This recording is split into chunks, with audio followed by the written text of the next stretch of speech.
लोकसभा के चुनावी रण में भाजपा ने पूरी ताकत झोंक दी है और झोंकने की कोशिश में भी है। मिशन 25 पर काम शुरू कर दिया गया है। इस मिशन को पूरा करने के लिए बीजेपी ने रणनीति बनाना शुरू कर दिया है। खासतौर पर पार्टी ने पहले कमजोर सीटों पर फोकस किया है जो कि ए कैटेगरी में शामिल नहीं है। शाह ने कार्यकर्ताओं को इन सीटों पर जीत की सीख और जीत का मंत्र भी दिया है। मिशन 2024 की रणभेरी बच चुकी है और बीजेपी ने लोकसभा चुनाव में 400 प्लस का टारगेट लिया है, तो राजस्थान में सभी सीटों पर जीत की हैट्रिक का प्लान भी बनाया है।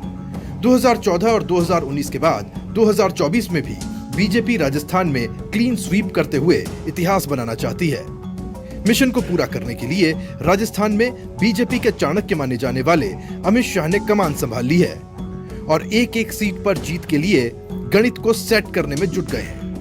राजस्थान में कांग्रेस ने बीजेपी को शिकस्त देने के लिए माकपा और आरएलपी के साथ में गठबंधन किया है, तो बांसवाड़ा सीट पर भी प्रत्याशी नहीं उतारकर बाप और बीटीपी गठबंधन के लिए राह आसान कर दी है। कांग्रेस के इस समीकरण ने बीजेपी के सामने कुछ सीटों पर चुनौती जरूर खड़ी की है। हमने इस लोकसभा चुनाव में हमारे नेता नरेंद्र मोदी जी ने हमारे सामने 400 पार का लक्ष्य रखा है।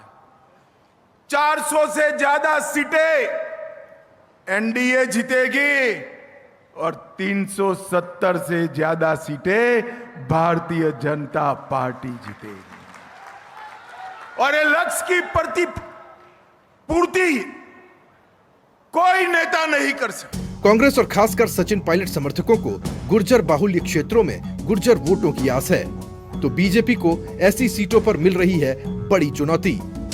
अब कहां कौन मजबूत रहेगा ये तो जनता के हाथ में है, लेकिन पार्टी को मजबूत करने के लिए बीजेपी ने मोदी और शाह की रैली, जनसभा और रोड शो से इन क्षेत्रों को पाटने की बड़ी रणनीति जरूर बना ली है। बस एक लक्ष्य है कि कैसे भी चुनावी शंखनाद के साथ मिशन 25 को पूरा कर लिया जाए।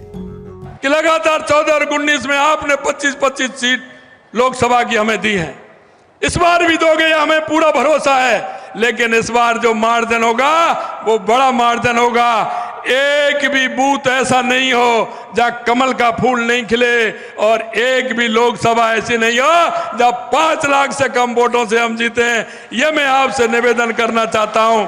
पहले चरण में लोकसभा चुनाव प्रचार का शंखनाद करते हुए बीजेपी के चाणक्य ने पार्टी को जीत का मंत्र दे दिया, साथ ही दिया है एकजुटता के साथ चुनाव लड़ने का संदेश।